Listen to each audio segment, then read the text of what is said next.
No Jornal Brasil Atual, nós vamos conversar agora com o Diego Moreira, que é da direção nacional do MST. A gente vai falar sobre o trabalho análogo à escravidão. O número de trabalhadores imigrantes resgatados da escravidão contemporânea dobrou aqui no país, segundo o painel de informações e estatísticas da Inspeção do Trabalho no Brasil. Em 2021, a divisão registrou 74 resgates e no ano passado foram 148, o dobro, 100% de aumento. Diego, muito bem-vindo aqui ao Jornal Brasil Atual. Sempre é uma alegria tê-lo conosco.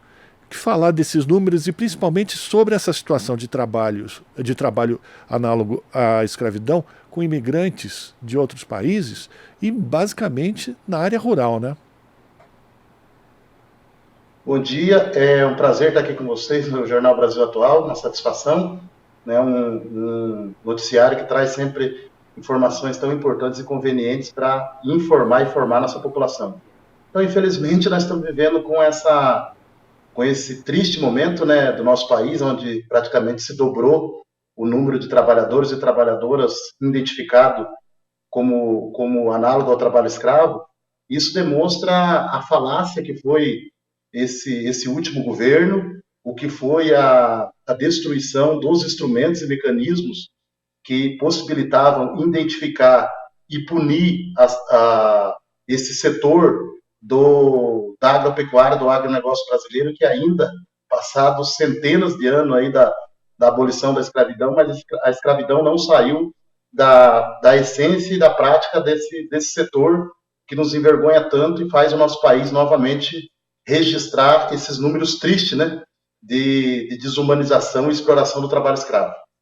E aí eu lembro daquele vereador lá no Rio Grande do Sul reclamando quando os trabalhadores da Bahia foram resgatados, ele falando que temos que trazer trabalhadores da Argentina, porque eles não reclamam. Ou seja, é realmente um tráfico de escravos, né?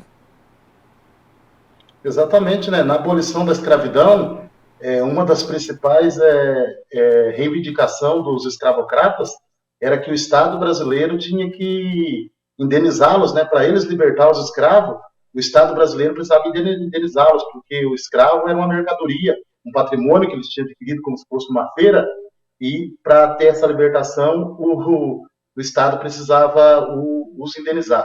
Então, esse comportamento, esse discurso, essa retórica que está entranhada nas veias da burguesia agrária brasileira, é exatamente essa que traz essa origem, né, dessa burguesia agrária brasileira umbilicalmente ligada à propriedade da terra, que é um vínculo umbilical, e mais do que essa ligação umbilical à propriedade da terra, essa ligação à escravidão. Então, independente do ser humano que é, da onde que é, ser humano, é trabalhadora, precisa ter dignidade, mas para eles isso não interessa. O que interessa para eles é diminuir o tal do custo de produção, e para diminuir o custo de produção, a todo custo, inclusive explorando o trabalho escravo, como fazem um discurso legitimando isso. Se eles pelo menos tivessem vergonha disso, mas nem o mínimo eles não têm, que é vergonha, eles fazem questão de discursar, e os seus porta-vozes, sejam vereadores, prefeitos, deputados, senadores, também faz questão de manter esse discurso como se ele fosse um discurso legítimo, mas que para nós, enquanto sociedade brasileira, a gente sabe que é um discurso, uma prática que nos envergonha diante de nós mesmos, diante do espelho, e nos envergonha também diante da comunidade internacional, e nos envergonha diante de uma população, a grande maioria da população negra escravizada historicamente nesse país, e com esse tema que jamais foi reparado, ou seja, a escravidão no Brasil ela nunca foi reparada, e essas práticas contemporâneas mostram muito bem isso, a dívida que o Estado brasileiro e a sociedade brasileira têm com os povos escravizados historicamente no nosso país. A gente está conversando com o Diego Moreira, que é da direção nacional do MST. E aí a gente vai falar exatamente sobre o papel da reforma agrária para enfrentar essa situação. É claro que tem que ter recursos e equipes para combater o trabalho escravo em qualquer ambiente que seja no ambiente rural, no ambiente urbano, como a gente já também noticiou durante muito tempo aqui, principalmente em São Paulo, inclusive com imigrantes, né, com as oficinas de costura e esses trabalhos sendo explorados, esses trabalhadores sendo explorados dessa maneira. Mas na área rural, se você consegue fazer um processo de assentamento desses trabalhadores rurais que são explorados dessa maneira, dando para eles condição de trabalho e terra, é possível a gente reverter toda essa questão, né, Diego? É preciso ter ação política, vontade. Exatamente. O que nós precisamos de imediato é fortalecer novamente os órgãos públicos, seja ele Ministério do Trabalho, Ministério Público do Trabalho, fortalecer instituições que de fato consigam identificar, resgatar esses trabalhadores e trabalhadoras que estão nessas condições desumanas, reparar minimamente do ponto de vista de indenização, do ponto de vista humano, esses trabalhadores e trabalhadoras, que você imagine um trabalhador que está há 20 anos, submetido a trabalho escravo, morando em condições desumanas, se alimentando em condições desumanas, sendo violentado em todos os sentidos, como que está esse trabalhador do ponto de vista humano, do ponto de vista psicológico, e qual vai ser a condição que ele tem de viver a vida pela frente? Então, isso o Estado brasileiro precisa reparar. E, além disso, punir essas pessoas. E nós estamos dizendo que a punição passa, primeiro, por esse processo de indenização econômica e social a esses trabalhadores, e passa também por transformar essas áreas, que elas sejam expropriadas pelo Estado brasileiro. Estou dizendo expropriar, não é desapropriar, porque quando você fala desapropriar, você está dizendo, inclusive, de uma possível indenização, o Estado indenizando aquele proprietário daquela terra. No caso da expropriação, não. O Estado, em função que ele cometeu um crime que lesa a humanidade, que lesa o povo brasileiro, essa área precisa ser expropriada para fins de reforma agrária. Então, ele não vai receber nenhuma indenização. E essas áreas ser transformadas em áreas de assentamento, em áreas onde possam se produzir alimentos para matar a fome dos 33 milhões de brasileiros que passam fome todos os dias, os mais de 100 milhões que vivem em segurança alimentar, mas que esse trabalho possa ser trabalho cooperado. Aí precisa entrar o Estado brasileiro em políticas públicas, garantir a área, garantir a implantação do assentamento, garantir um projeto de assentamento diferenciado voltado para a produção de alimento, aí também demanda assistência técnica, organização de cooperativa de trabalho, organização de cooperativa de produção, organização de cooperativa de comercialização, para que, de fato, aquela terra abençoada, que foi usada para escravizar um filho seu, ela possa novamente cumprir a sua função social, que é produzir alimento para a população, e assim aquela terra que foi palco de um crime, ela volta a ter um serviço para a sociedade brasileira, que é um assentamento da União, do Estado brasileiro, que ali tem famílias, onde essas famílias estão produzindo para prestar contas para a sociedade através dos alimentos, e estabelecer relações sociais de produção diferenciadas. Porque o principal sentido do trabalho, além de produzir a nossa existência, é nos ajudar a nos humanizarmos. Então, nós precisamos construir relações de trabalho humanizadoras entre trabalhadores e trabalhadoras, e desses trabalhadores e trabalhadoras com a natureza, que é a terra, a biodiversidade, aquele conjunto de riquezas naturais que está naquele território onde as pessoas estão trabalhando. Então, para isso, nós precisamos ter compromisso político, que me parece que o governo tem, compromisso político, mas, para além do compromisso político, precisa ter iniciativa política. Precisa buscar resolver essa situação para que, de fato, nós consigamos, de certa forma, reparar os danos que veio sendo feito ao povo brasileiro com a prática do trabalho escravo, mas também, ao mesmo tempo, colocando essa terra para cumprir uma função social importantíssima, que é para produzir alimento para aqueles e aquelas que mais precisam nesse momento no nosso país. E aí, Diego, antes que nos chamem de comunistas vermelhos, quando você fala em expropriação, isso não é uma novidade, né? Se você é produtor, você tem uma área no campo e você utiliza essa área para produção de drogas ilícitas, o governo pode expropriar essa tua terra, né? Então, isso já é uma possibilidade que está no nosso código.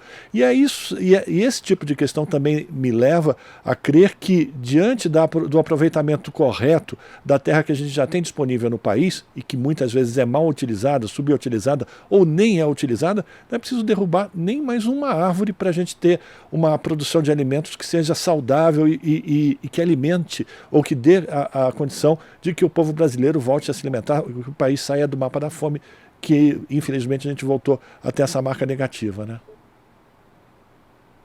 Infelizmente, uma parte do agro brasileiro, da agropecuária, hoje conhecida como agro, que é o agropop, o agrotech, o agro, tudo isso aí, tem essa natureza predatória. Então eles não conseguem existir enquanto agro sem destruir a natureza, que é uma característica histórica, né? Desde o modelo agroexportador até o chamado agronegócio, que eles dizem que é o mais moderno hoje, tem essa característica predatória, ou seja, eles não conseguem nem discutir como aumentar a produtividade. Nós podemos fazer um bom debate de produtividade. Agora, como que se aumenta a produtividade com a área agricultável que nós já temos no Brasil? É possível, estudos apontam que nós podemos aumentar em mais de 20% a produtividade brasileira, manejando de forma adequada a área agricultável que nós já temos. Né? Então, como que avança nisso? É um outro debate que nós podemos fazer. E que o agronegócio, que se diz tão moderno, precisa fazer. Quero ser justo, tem uma parte do agronegócio que está fazendo isso, uma parte está fazendo isso que nós chamado agroprodutivo, que inclusive está discutindo sustentabilidade, mas tem uma parte significativa do agronegócio totalmente atrasada, que eles querem aumentar a produtividade destruindo o que resta de natureza que nós temos no Brasil. Então, por isso, fogo no Pantanal, fogo no Cerrado, destruição em massa na Amazônia, contaminação dos povos originários, inclusive dos povos Yanomami. Então, essa é a prática dessa parte do agronegócio, que inclusive incorpora esse agro que explora trabalho escravo, que lá no passado tentou escravizar os indígenas e ainda continua tentando escravizar, esse agro que escravizou o nosso povo negro, e essa mistura dos indígenas, os negros e imigrantes tornou esse povo brasileiro que é escravizado hoje. Então, quando nós nos olhamos no espelho, nós estamos vendo um povo brasileiro historicamente escravizado. Então, ou o agronegócio brasileiro que está preocupado com a sustentabilidade, porque senão eles vão ter o mercado internacional interrompido, ou eles se preocupam com isso, em preservar o que nós temos de natureza, em preservar o que nós temos de meio ambiente, porque isso determina na nossa vida logo ali na frente, ou o agronegócio está falido. Porque como que você tem um modelo produtivo que, para se reproduzir do ponto de vista produtivo, ele precisa destruir o que há de produção que a natureza fez? Então, não é razoável isso. Então, esse tipo de debate que nós precisamos fazer. Se beneficiam de uma lei Candir, que não paga nenhum tipo de imposto para o país, se beneficiam de 100% do plano safra brasileiro, ou seja, se beneficiam totalmente do Estado brasileiro, e em troca de tudo isso ainda destroem o que o povo brasileiro tem, que é a natureza. Isso não é razoável. Isso nós podemos debater com qualquer capitão do agronegócio aí. Isso não é razoável. Então, como que nós reestabelecemos relações sociais de produção? Tanto na nossa relação social entre trabalhadores e trabalhadoras, quanto na nossa relação social com a natureza, para que a gente consiga continuar se reproduzindo enquanto humanidade. E nós precisamos que, de fato, na Constituição já diz que toda a terra que explora trabalho escravo, toda a propriedade que explora trabalho escravo, ela tem que ser expropriada para fins de reforma agrária. Agora, cadê o exemplo? Não onde fizemos? Precisa ter. Precisamos ter. Tem muito. Nós não precisamos inventar uma nova Constituição. Tem muitos artigos, itens da nossa Constituição cidadã, que diz respeito ao social, que são totalmente ignorados. Então, nós precisamos que o governo e que o Congresso Nacional, em especial, execute a Constituição e não fique tentando remendar e desconstruir o que está na Constituição, que de fato beneficia o povo brasileiro. Então, nós deveríamos estar discutindo hoje aqui como avançar a Constituição que temos. Mas nós estamos no momento de discutir o seguinte: vamos, no mínimo, garantir que aconteça e que se pratique como política pública o que já existe na Constituição. E o trabalho escravo é um desses temas.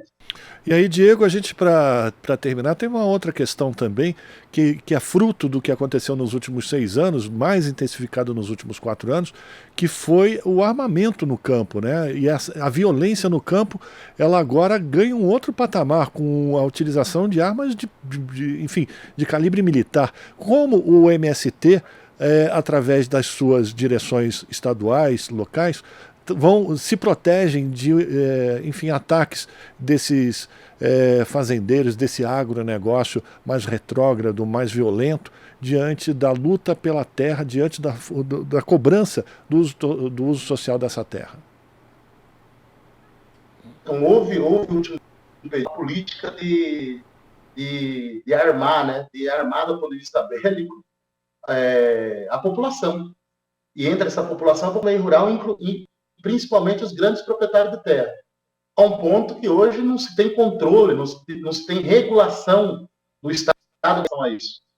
Os tal dos CACs estão espalhados aí pelo governo, não se tem controle do número de armas que está e de munição que estão na mão deles. Então estão se dizendo, inclusive, que eles estão podendo comprar inúmeras armas, inúmeras munição, inclusive para armar as milícias. Então essa é uma situação bastante complicada, em que o governo do Estado brasileiro terá que tomar medidas em relação a isso.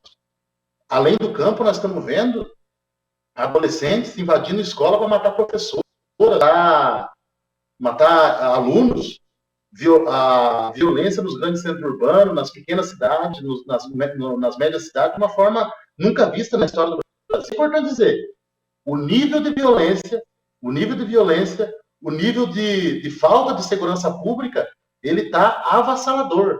E isso só vai prejudicar a população brasileira. Quem vai sofrer com isso são os mais pobres, que estão nas grandes cidades, na grande periferia, mas também a população do meio rural. Então, nós, MST, estamos chegando a quase 40 anos, fazendo luta pela terra, e que sempre fomos atacados pelo Estado brasileiro através das polícias militares e atacados pelas milícias no campo.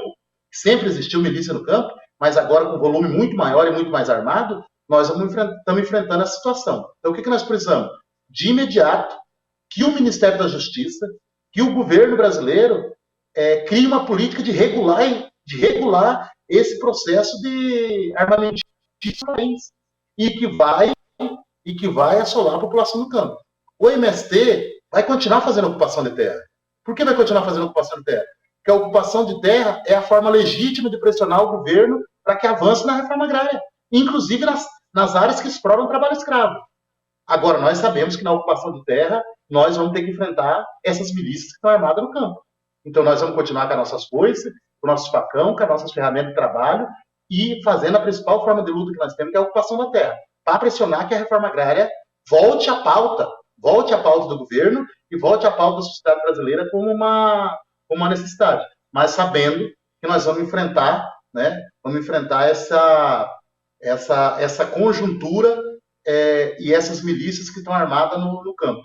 Então, nós gostaríamos de construir um movimento junto com a sociedade civil, junto com as organizações, junto com os intelectuais, junto com as universidades e junto com o governo central e com os governos dos estados, de como que a gente diminui e acaba com essa violência, tanta violência urbana, que tem cor, tem sexo, em especial os negros, as mulheres e crianças e juventude, e também essa violência no campo, que também tem identidade. E uma das principais identidades é quem? É os povos quilombola, é os povos indígenas e é os sem terra que estão espalhados por esse Brasil inteiro. Então, como construir um movimento para nós, de fato, sanar essa situação tão triste e que só tende a aumentar no nosso país. Pois é, Diego, e você tocou num ponto agora que eu acho que é importante a gente também passar para quem nos acompanha aqui pela Rádio Brasil Atual, pela TVT e pelos canais da TVT nas redes sociais, que é a relação entre trabalhadores rurais que estão ligados ao MST em assentamentos, enfim, e as cidades onde esses acampamentos, esses assentamentos estão colocados. Quando as pessoas perdem o preconceito e o medo, que é muito gerado pelos veículos de comunicação hegemônicos, as pessoas começam a perceber que essas ocupações, esses assentamentos só trazem benefícios para o próprio município, não? Eu venho do município Centenário do Sul, no norte do Paraná. Nós temos lá 330 famílias acampadas. Mas no entorno nós temos mais alguns municípios, Porecatu, Florestópolis, Alvorada do Sul, que também tem centenas de famílias acampadas. Na nossa chegada com os acampamentos há 15 anos atrás, causou uma certa estranheza na população, no poder público, porque de fato é um fenômeno diferente que acontece naquela pequena cidade. Mas passado 15 anos, eu posso dizer com toda certeza que esses municípios e essas comunidades não se enxergam mais sem os assentamentos, sem os acampamentos do MST. Estou dizendo isso para dizer o benefício social, econômico, cultural que essas comunidades trouxeram para esses municípios.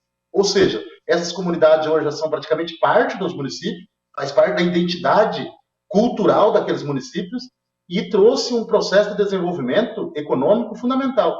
Então, em especial, os pequenos e médios municípios quem administra, os prefeitos, vereadores, que estão no poder público desses municípios, sabe que em muitos municípios desse país, eu posso dizer, pelo menos 70% dos municípios do Brasil, o desenvolvimento tem nome.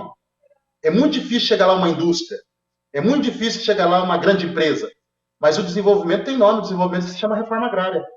Então, se nós queremos levar o desenvolvimento a pequenos e médios municípios, atendendo uma demanda, que é a demanda de assentar famílias que ainda são milhões de sem terra nesse país, se nós queremos enfrentar o tema da fome, se nós queremos enfrentar o tema da geração de emprego, eu não tenho dúvidas. Com quase 40 anos de MST, eu não tenho dúvida que a reforma agrária é, sim, uma alternativa econômica, social e ambiental para esse pequeno município. Porque a reforma agrária só tem sentido se ela estiver vinculada a 2 temas importantes da atualidade. Um tema é a questão ambiental, a preservação ambiental, então como construir assentamentos, processo de desenvolvimento agrário vinculado à questão ambiental, e o segundo é produzir alimento. O papel da reforma agrária precisa ser produzir alimentos para alimentar esses milhões de irmãos e irmãs brasileiros e brasileiras que estão passando fome todos os dias. Por quê? Porque querem? Não. Estão passando fome em função da situação política e econômica que nós estamos vivendo no nosso país, por falta de oportunidade. Então, a reforma agrária ela precisa ajudar a enfrentar esses 2 desafios importantes que existem, não só para o governo do Brasil, mas para a sociedade brasileira nesse momento. Agradecer a participação do Diego Moreira, que é da direção nacional do MST, o Movimento dos Trabalhadores e Trabalhadoras Rurais Sem Terra, aqui no Jornal Brasil Atual, fazendo a princípio uma avaliação desse aumento, né, do número de pessoas resgatadas em condições análogas à escravidão contemporânea. A Divisão de Erradicação do Trabalho Escravo registrou 74 resgates em 2021 e no ano passado foram 148 casos. E a importância de se combater esse tipo de prática e como a reforma agrária também auxilia, ou talvez seja o principal instrumento de enfrentar essa situação no campo. Diego, muito obrigado pela tua participação, um abraço para você e a gente continua em contato, tá certo? Eu que agradeço, um abração para você e foi uma satisfação poder participar desse espaço tão importante para a democracia da comunicação brasileira. Um abração. A alegria foi nossa também. Conversamos com Diego Moreira, da direção nacional do MST, aqui no Jornal Brasil Atual. Estamos apresentando Jornal Brasil Atual. As notícias que os outros não dão.